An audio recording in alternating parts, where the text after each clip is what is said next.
This is What the Floor from TNA Supply Company, Inc., a podcast for the flooring industry. I'm Holiday Van Aram. And I'm Michael Gurria. We're going to explore the hot topics of the flooring industry with a little humor and a new set of eyes. Happy summer, Holiday. It's officially summer. It's officially summer. Well, I guess it is. It's nice today. It wasn't yesterday. Exactly, yeah. But that's summer in Seattle. Yeah, I busted out my winter coat again this week. Like, oh, well, here I go. Back out into the world. Yeah, but we're here. The kids are finishing school, and the weather's getting nicer, so I think we're here. Yes, hopefully it sticks around for a while. Yeah. The last several episodes, we've done a lot of interviews with folks, which have been fantastic, and I've really enjoyed that. Yep.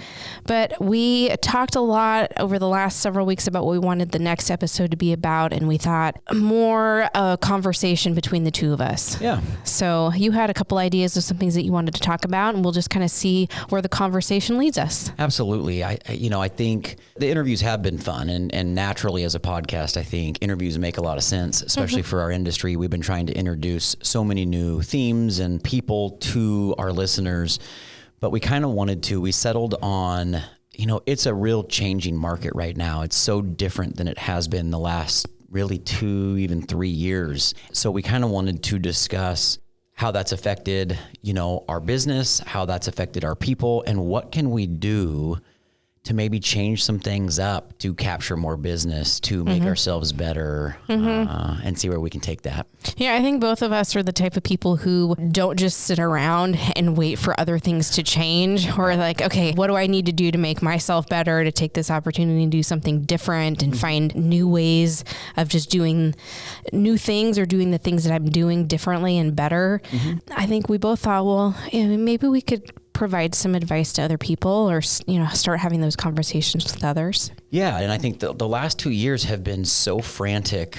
As a sales team, we almost became more, and I don't want to degrade it, there was a lot of sales going on, but almost order takers. I'll say that loosely. I don't want to offend anybody, but you didn't need to be great, because the orders, if you had the product, you would get orders. I mean, it just was, the pace of the market was incredible, and to all of our benefit, numbers were great. Yeah. And that was really fun. Now we're having to go back to some of the old block and tackle, as some people like to call it, relearn, maybe reestablish how we do things, change things up a little bit to engage our customers a little bit better. I hope nobody's offended by that, but we had inventory. So all you had to do was be in the right place at the right time. Yep. And make sure that you were in front of those people, or they knew how to get a hold of you because you had inventory. Yeah.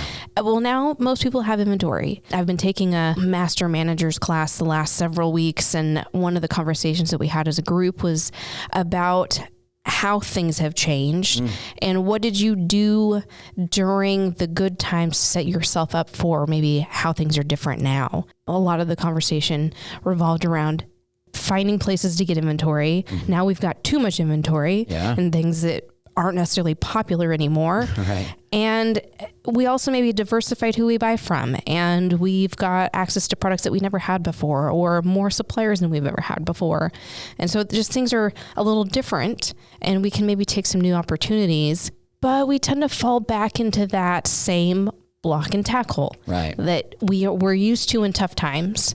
But I think what we're finding, at least what I'm finding, is it's not the same old story. It's maybe some of the same issues, but it seems like it has to be dealt with in a different way now. Yeah. And I think part of that is, so what we're getting to is, how do we change our behaviors? How do we change from what we've been doing the last 2 years to, oh, wait, I've got to find a way to do this differently. What does that look like? How do I strategize for that each week? Maybe it's just strategizing for it. Yeah, that could be new for you. Right. And again, with the pace of the market, you didn't need to. You just made your calls, you did your job, but it was just that good. And now you're having to go, hey, how do I engage that customer better? And, another thing that we need to continue to think about is that our customer is changing. It is no longer the boomer that is in charge of the market. It is very much the millennial customer now. and they want things done differently. Yeah. They're interacting with companies differently. Our customers are retiring and selling their businesses, and new younger employees are taking over, and they do things differently. So that's the same way that we, pre-COVID sold and marketed our products doesn't really work for this different generation. Right. So to kind of jump in, one of the first topics we had was ideas on how to sell differently. So how do we start that off? I mean, what do we want to encourage people to do?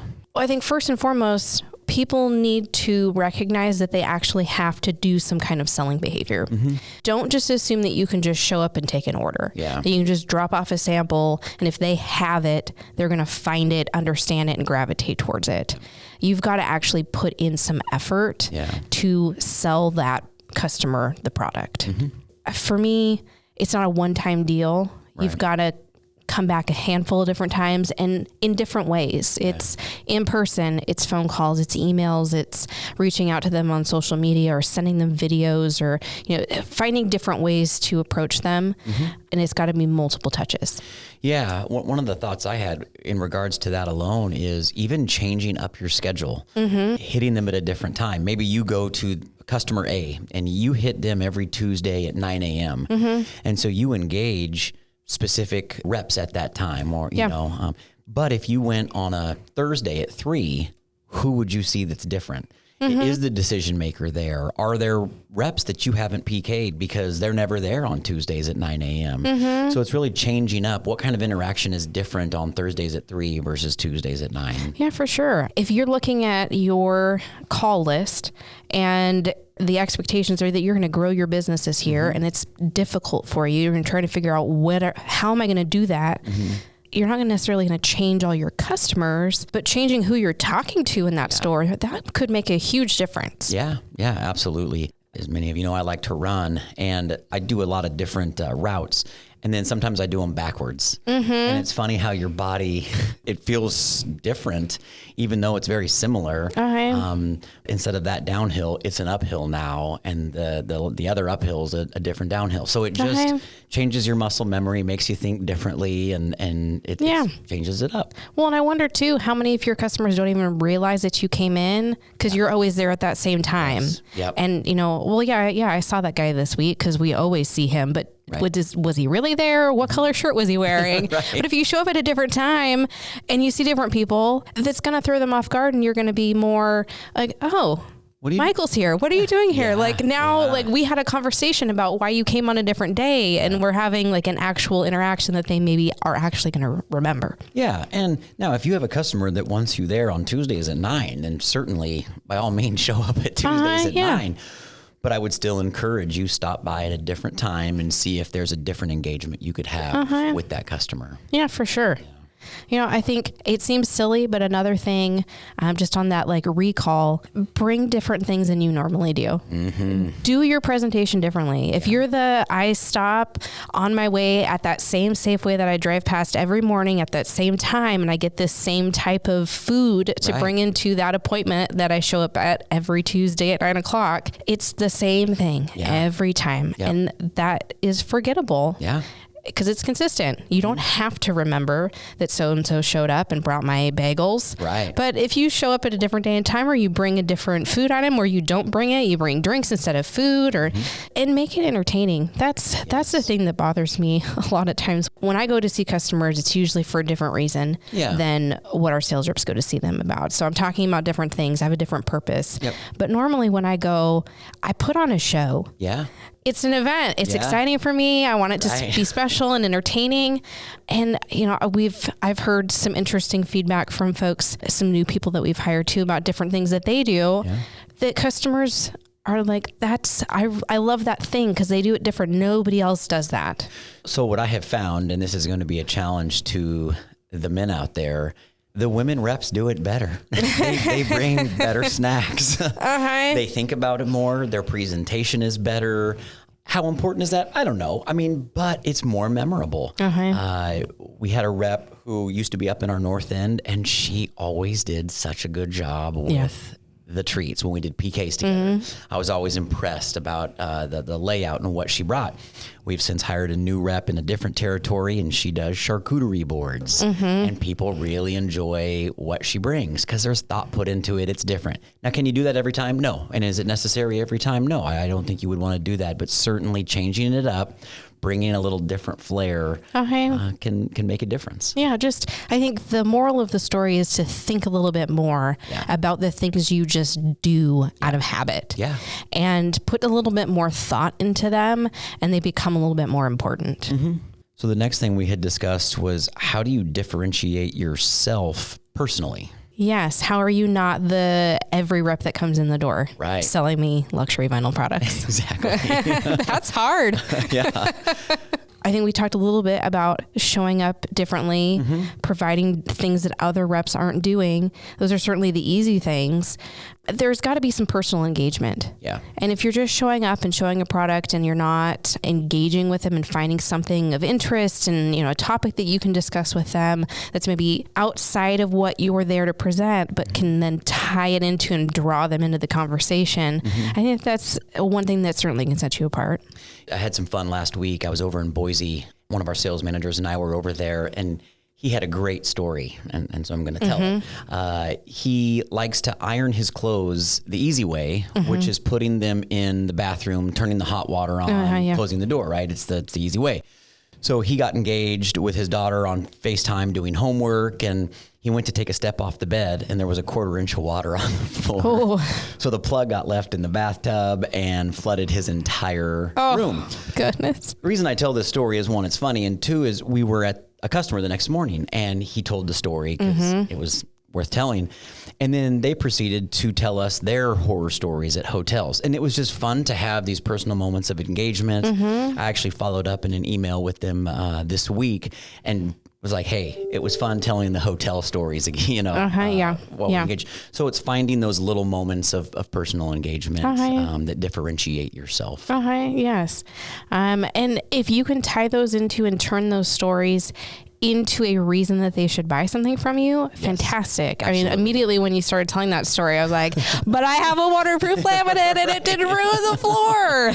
That would have been nice. It was carpet tile. Okay. And they pulled it up and ringed it out. Quite the story. But, I think, we just have to find little ways, because ultimately, and this is said all the time in this industry, it's personal relationships. People buy from who they like. They have so many options. We all have click together SPC. I mean, we all have it. We all have a lot of options. We all have nice looking products. What makes yours different? You know? So the other thing I would also bring up is, what's the story behind that product? Not just the spec, but is there any product differentiators, I'll call them, that make yours and separate yours from your competition? Is it a different core? We've recently come out with some more ABA construction on our SPC, more dimensionally stable, does better in front of south-facing windows or sliders. That's different. Yes, it's the same spec. It's, what everybody has. However, we think it will perform better than a lot of the single extrusion standard core products. And what you did there, though, it was not just recite to me the specs of the product. Right. You explained to me why they're important. South-facing windows. And these are the reasons why you should care about this product. It's not just me telling you and selling it to you, but if you're the retail sales associate, you need to say those same things to the end user that comes in that wants to buy it. And if you feed them those stories and those explanations about why it's important, why this product should be the one that they pick, they're not making it up themselves. Right. They're repeating those things. So make sure that they're truthful too. That's the other thing. There has been so many studies and surveys done recently about companies and people being able to trust them. So don't make things up. Don't over exaggerate what a product can really do. Be truthful, make sure that you're being honest about it, that you can provide the documentation to back up your claims, but explain and tell those stories. Tell them why it matters. And I think once that retail rep has success with your product, right, they'll just keep using it. They've now yes, you told them it was more dimensionally stable, but now they've put in 10 jobs of this and they've all gone well, and they've been in for, a year now and not had any issues. And so those are things that they build. And then now your product is selling itself every time. You don't even have to really go in and resell that. They have done it for themselves. Yeah, you change their behavior. Yeah. But they're only going to do that if they were successful, they had the tools that they needed to do it. So you've got to provide that. Yeah. It's not just drop the sell sheet off, let them know here's another 5mm thick product. It's got it's 48 inches long, and that nobody's going to remember or care about that we have a sea of that. Yeah. And we've been, I think as a company, trying to really find products that have a why behind them, that have something that makes them different. And if you don't fully understand what that is, and you're not figuring out what that why is, or we're not as a marketing team not sharing that information, you got to ask. Yeah. You got to find it out. You travel with a lot of our sales reps, our sales managers. That's their opportunity to hear how you're going to sell it, the story you're going to tell, and then repeat, rinse and repeat, tell it over and over again. Right. I think we've mentioned before our rep down in Oregon that, had the demonstration and the story with lighting the boards on fire and all of that stuff. It's not just a spectacle. Right. Like it really does it. It's not going to be damaged. This explains the why for this product, and he does it in a fun, flashy way. It doesn't always have to be fun and flashy, but you have to have that why, explain it, and make sure that people trust it, understand it, and can share it. Yeah, and when you do that, the price topic becomes less and less the factor. Yes, that product still needs to be competitive. It certainly still needs to fit within somebody's budget. But if you can show the value of that product, right, and the why, as you've been talking about, they will hopefully be able to upsell that and make sure that customer is like, well, that's what I want. Regardless of the price, that's what I want. If it falls within my budget, I'm going with that because you've now explained to me all these added features. When an end user comes in, and I don't work at a retail store, I never have. So this is just me as a consumer, my experiences, and then what I've seen. When I walk into a store, I already kind of had an idea what my budget is or what I'm willing to spend on something.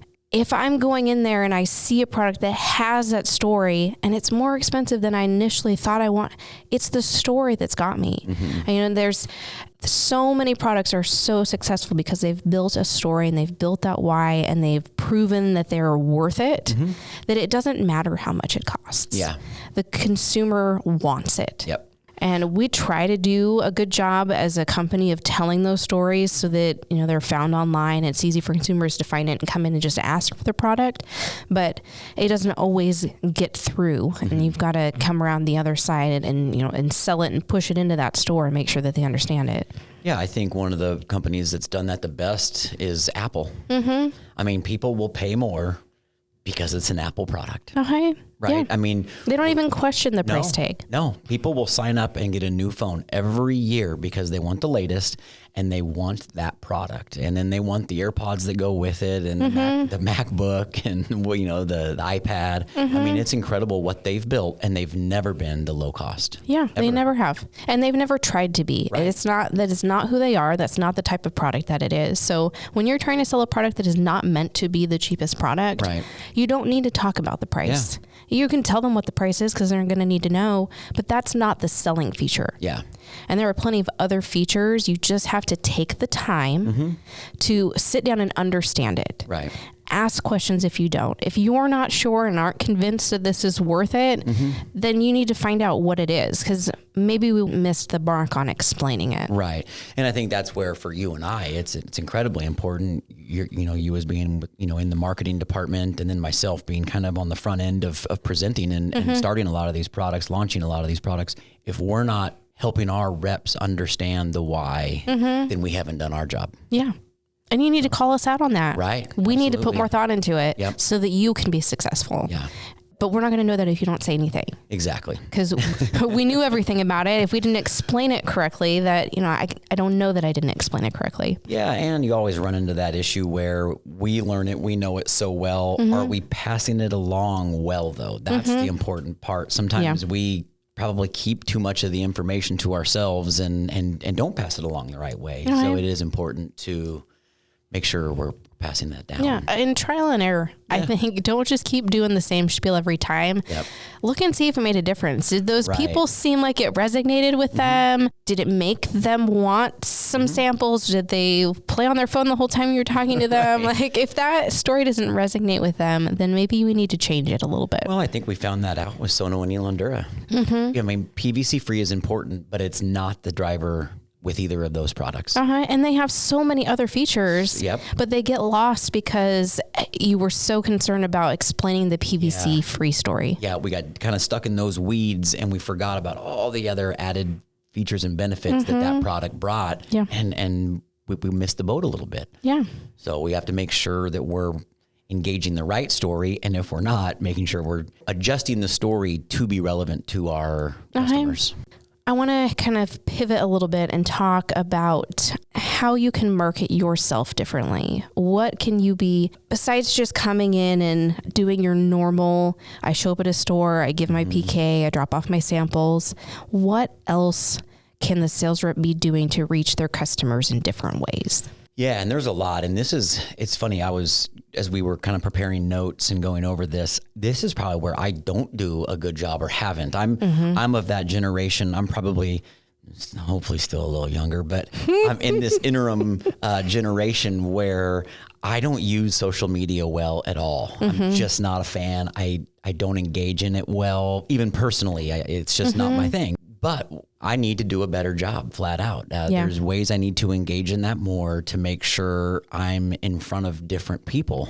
And I don't have, that's not a strong suit for me. Yeah. Well, and it needs to be appropriate because if you're not using it the way that it's intended, then you just look stupid. Yeah, for sure. If you're using the wrong platform where your customers are not at, then you're wasting your time. So it takes some time in trying to figure out, okay, where are my customers? Are they on LinkedIn? Right. Are they still using Facebook?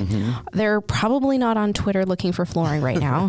Most people aren't there anyways anymore. So, or have they moved to a different platform? Are they not? And if your customers, the ones that you're talking to, when you talk to them and ask them about social media and where they're getting their information and where they'd like to see you at sharing information, if they're not using it, then don't waste your time doing it. Right. But I think that we're finding more and more that there is an expectation that people can find information and see it in some format of social media somewhere. And it's not necessarily always the ones that you think of, the ones that pop in your head as the most important ones. It could be other places. Yeah. I think definitely for me, I find that LinkedIn has become more important.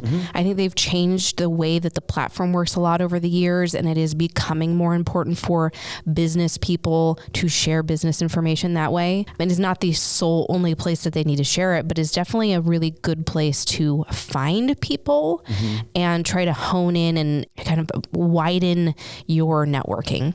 Yeah. So I have an interesting question that just kind of came to mind. What's your thoughts on, say with Facebook, let's say you have a personal account, right? That's how it was built originally. What's your thoughts on engaging with customers on Facebook in maybe a non-professional way? I think it needs to, one, be appropriate for your business. If your company is not okay with you using your personal accounts to promote that you work for that company and to share things, or that you feel like some of your core beliefs and values don't necessarily match the company's, then it's probably not appropriate and you're going to get yourself into some trouble. But for me personally, I don't have a separate work Facebook account. I have my own, and I have a lot of customers that I follow or talk to, but I've also built personal relationships with them. And I'm not necessarily using it to network, to create new relationships. It's more of an afterwards, after I feel like we've gotten to the point where we've talked about our families and we have things in common, that maybe I'll seek them out. Or it'll pop up as somebody that that you've got a lot of common people with.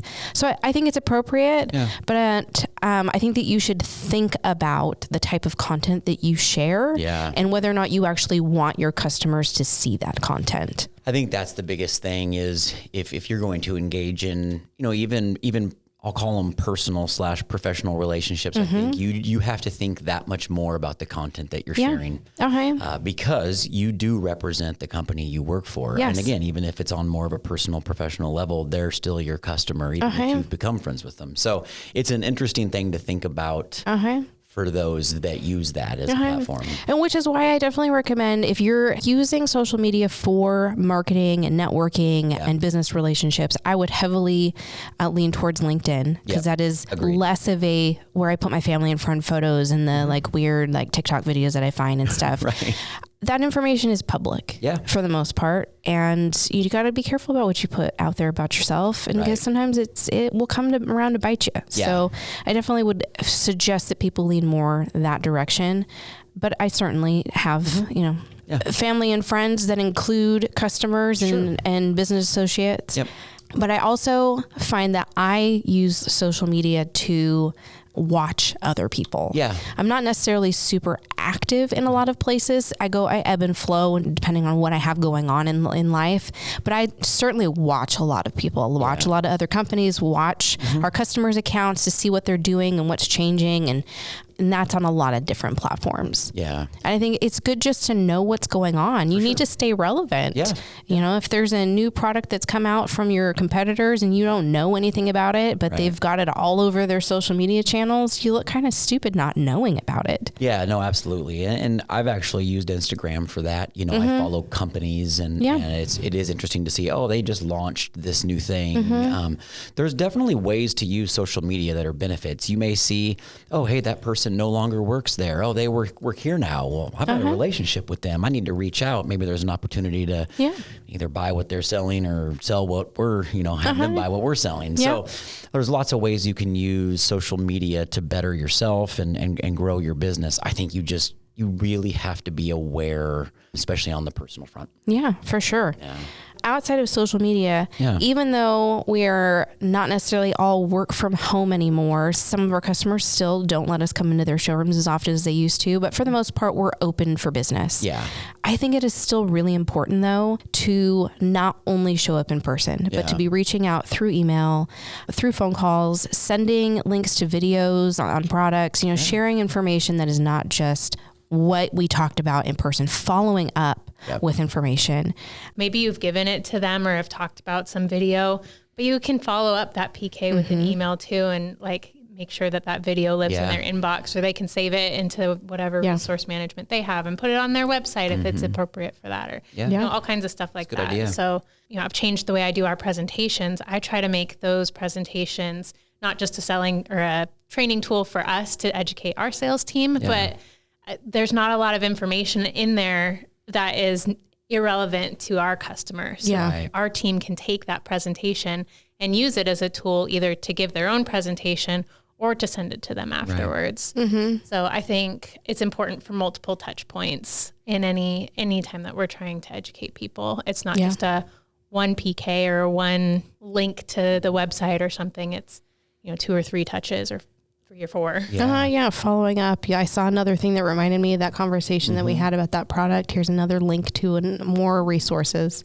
Setting up web calls. If you can get them, everybody from that store that isn't necessarily going to be in person, but will get on a Zoom or a Teams call, why not continue to do those, even if you can do them in person too? I think that's one of the biggest benefits of the pandemic.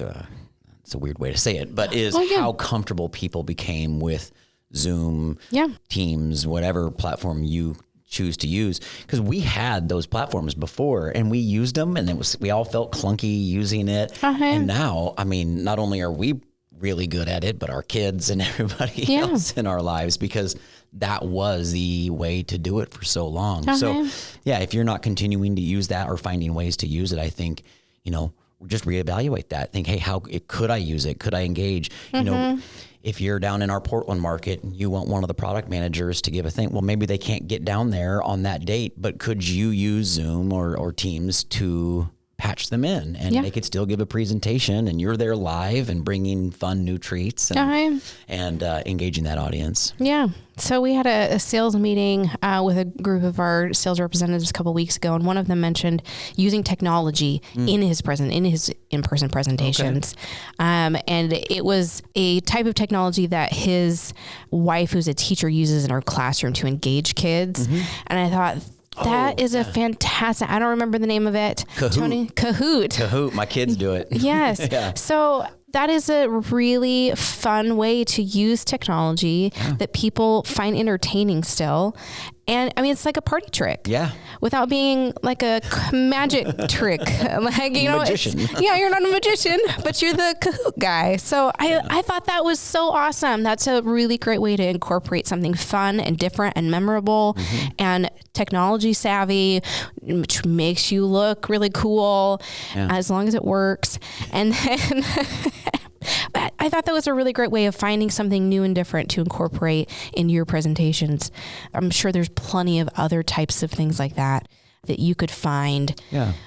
Resources that you could find to incorporate in your presentations. Yeah, even, I mean, a lot of our vendors, you know, we've had great videos over the years, or things that really show the way our product works or the installation of a product. And in all honesty, we don't as a team use that probably enough. We get going, we've done it this way for so long. Could we incorporate, hey, we just want to show you this, because when you see things and or bring the boards and show them how to do it in person, but making that a part of your presentation would be a big hit. Yeah. Not just telling them about the video that you watched and like tell them where to go find it later, because they're not really going to do it. But if you make them watch it with you right there, that's powerful. Yeah. Or maybe you have them watch it and you bring boards for them to interact with. So I think the last thing that I want to talk about too is personal growth. Things that you can do just in your personal time that will help you grow. And I don't think it's just about what can I do better to up my sales game, but how can I grow as a person? What are things that I can do to try to improve me as a whole that also might rub off onto other people too? And you may, you know, become an inspiration for some other people because you took some steps to grow and make yourself better. I don't think it's ever too late, and I don't think you're ever too old to learn new things. Absolutely. And we all get out of that habit, but forming those habits of, are you reading and engaging yourself in reading? I think, you know, Tony's here as well for all you listeners. All three of us are readers. We often talk about books, and we're engaged in a book club.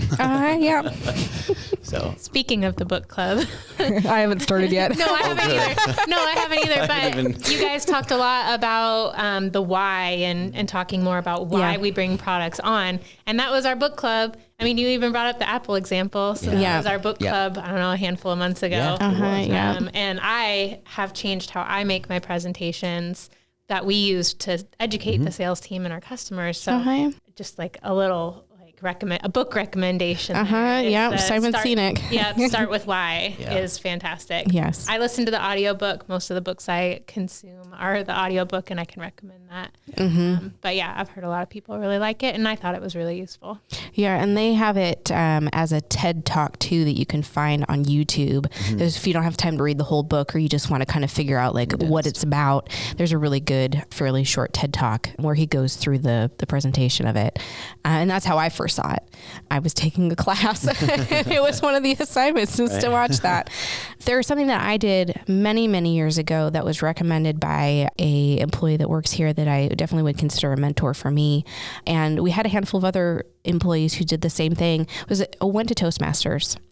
It made a huge difference in my life. I definitely am a more introverted person, and I'm not always comfortable getting in front of groups of people and talking. And that's the whole program. You're forced to show up in a group where you don't know hardly anybody and to talk in front of them about things that you might not have any idea about. But it made a huge difference to me. And I don't think you have to go forever. I think even just you show up every once in a while. I think that's a really basic, and it's kind of an old school kind of thing to do, but I would highly recommend it to people who feel even just a little bit uncomfortable about talking in front of anyone. It will make you grow a little bit outside of your comfort zone. And I think that those are really great opportunities to do those things. Yeah, learning how to talk in front of people it's a practiced skill, I would say. You know, some people are just naturally very good at it, obviously, but for a lot of us, it is something. It just takes repetition, little tweaks here and there. But there's definitely good ways to learn how to do that. Certainly, there's things like Toastmasters. There's other classes, books you could read. But my kids often, I have to give a presentation. I'm like, good. It's good for you. It's hard to get up in front of your peers and talk or perform, but it's so important at the end of the day. I don't think anyone's ever comfortable. Even if you don't mind getting up in front of people and you are, fairly comfortable talking in front of groups, if you're not at all nervous about giving a presentation, there might be something wrong with you. Like you should be a little bit nervous. Yeah. It's just, even if it's excited nervous. Well, I love comedy and stand-up comedy, and I've watched a lot of movies or documentaries on stand-up comedians, and it's amazing how much they practice their routine. They're not just up there winging it. That is in a sense, a scripted practice of a presentation. They just know how to deliver those lines. They know how to hit that or respond to that audience, but it's practice. They've all gotten better over the years. They didn't start out the way they are. Yeah. And, I'll go back to Toastmasters again. It wasn't just about learning how to speak in front of people, but it's also learning about listening to what other people are saying to you so that you can respond properly. I was listening to a Malcolm Gladwell podcast. It's come up a couple different times over the last couple of months where he went to debate someone and failed miserably at it. And this guy just wiped the room with him. And then he went to a school, to a debate club, and had these high school kids explain to him what went wrong and how he could, how would I fix this? And a lot of it was he wasn't listening and wasn't preparing a response fast enough to what he was hearing. And that's a huge part of going back to your comedy references. They've practiced it so many times, but also different reactions. Okay, so if they react this way, then I'm going to pivot and do this routine instead, or I'm going to change my joke, or I'm going to do this.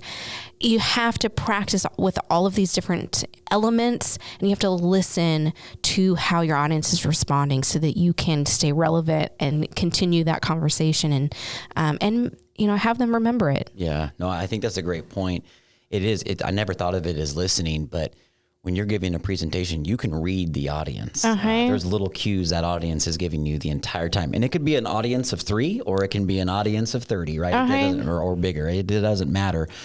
But we often make adjustments during our presentations depending on how the audience is going. Now, I will tell you, it's harder to do on Zoom. Oh, yeah. Because you can't read your audience as well, especially when they don't have their camera on. Yeah, that's tough. We've done presentations before where we can tell they are not interested.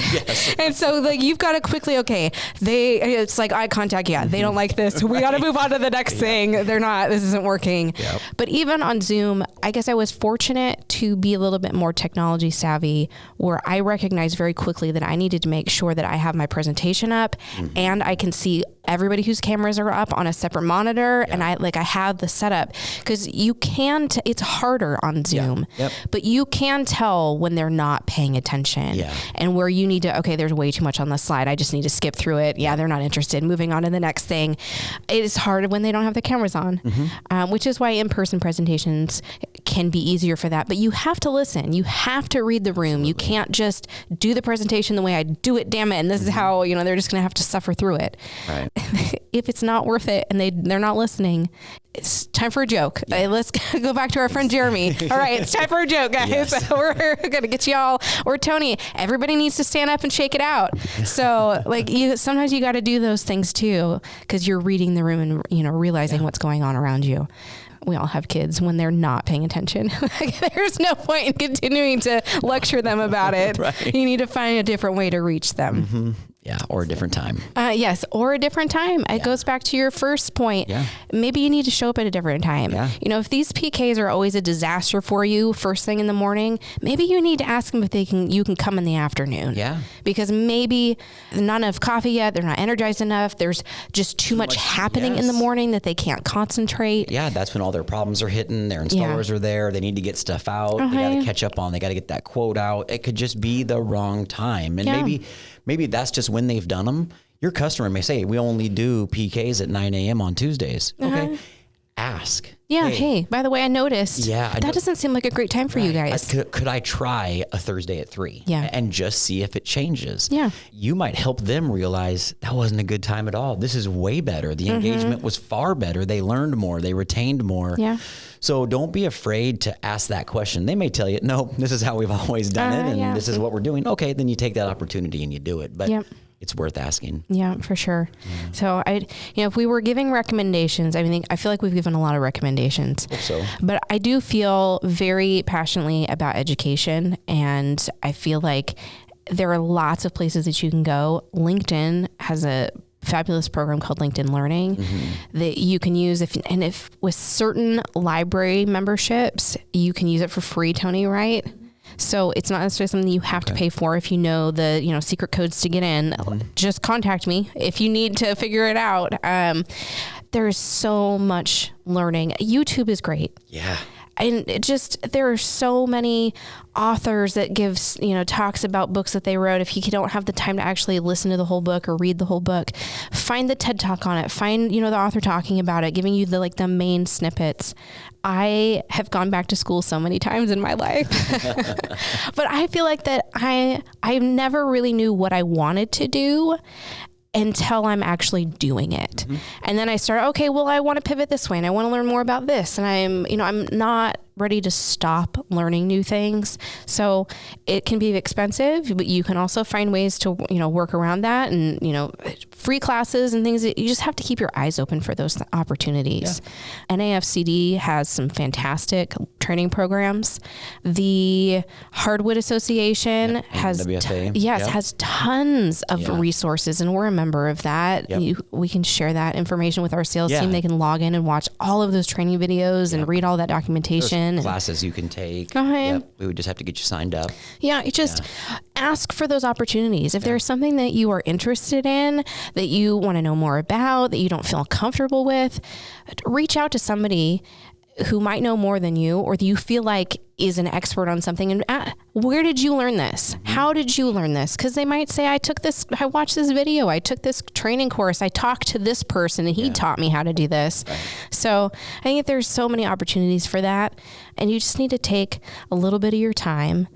And it's hard for me. I have a very busy life. I have a kid, family, work, all sorts of things that I should have said no to that take up a lot of my time. But I try to turn those things into learning opportunities. So that's definitely a recommendation from me personally, is don't ever stop learning new things. Yeah, you can always make yourself better. You can find ways, and like Holiday said, you don't have to spend a lot of money. YouTube alone, if you want to change your front tire, or you want to, learn to cook sourdough bread, literally anything. Yes. And why not use those things? Yeah, absolutely. Yeah. Tony, do you have any words of wisdom for our audience today? Put me on the hot seat. Well, what did you expect?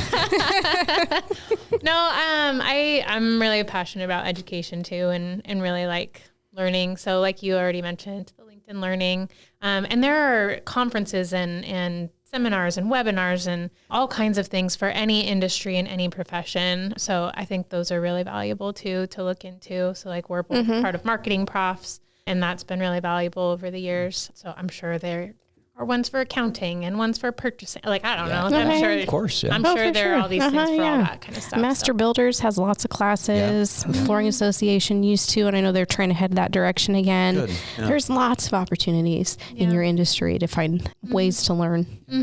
Yep. I don't want you to hear us saying, you got to change everything. Change one thing at a time. Try something different, a different approach. That's really, I think, was our goal for this whole topic, was let's see what we can accomplish or how we can grow our business ourselves by changing little things incrementally. Yeah. You can't do it all overnight. And you shouldn't try. No, you shouldn't too try. Much. I use the running analogies all the time, but you don't go from sitting on the couch to even running 3 miles right away, or certainly running a marathon. Yeah. You train, you make literally most training programs show you 1 mile increase each week. Yeah. 1 mile. That's what we're asking you is change one little thing and see if that makes a difference in your business this year. Yeah. Change one little thing and stick to it for a while. Yeah. Try it out, see if it works, make tweaks to it before you try to start doing anything else differently. Yeah. But I'm sure that there is one thing of all the many things that we talked about that you could take, even if it was not literally exactly what we said, but makes you think of something else that you could do differently to bring more why and to provide more value. Mm-hmm. That's what our customers are looking for, whether they know it or not. Absolutely. Yeah. We need to stay relevant, and we're not going to do that if we're not making changes and trying to improve. Yeah. And so if you are stuck in this, if you want some ideas, certainly reach out to Holiday or I. We're obviously happy to help. We'll give you ideas. We can, personally walk you through things one-on-one. And just, if you want Michael as a mentor, that's what you need in your life. I think there's at least one person out there that wants that. Oh, sure. You just wait. You're going to get a flood of emails in your inbox. Yeah. I need Michael as my mentor. I will not be offended when you don't write. Oh, that's funny. Well, I hope that this is helpful to someone. Yeah. If not, helpful just for us. Yes. Sometimes we just need to talk things out. Yeah. And maybe we'll come back with what we've changed in our approach to our jobs and our lives. Yes. I think I challenge all of us to change one thing before our next recording session and share. All right. All right. A follow-up. Okay. Yes. A follow-up. And I'll follow up with all of you. Yes. All right. Well, that's What the Floor for today. Yes. All right. So What the Floor is a TNA Supply Company, Inc. original production. You can find out more about us at tasupply.com or tasflooring.com. This show is produced by Paul Van Arum with help from Tony Collier, hosted by Holiday Van Arum and Michael Gurria. Tell us what you think of the show, or if you need Michael as your personal mentor, at WTF Podcast at tasupply.com or on social media, because you're going to start using that all of a sudden. #WhatTheFloorPodcast.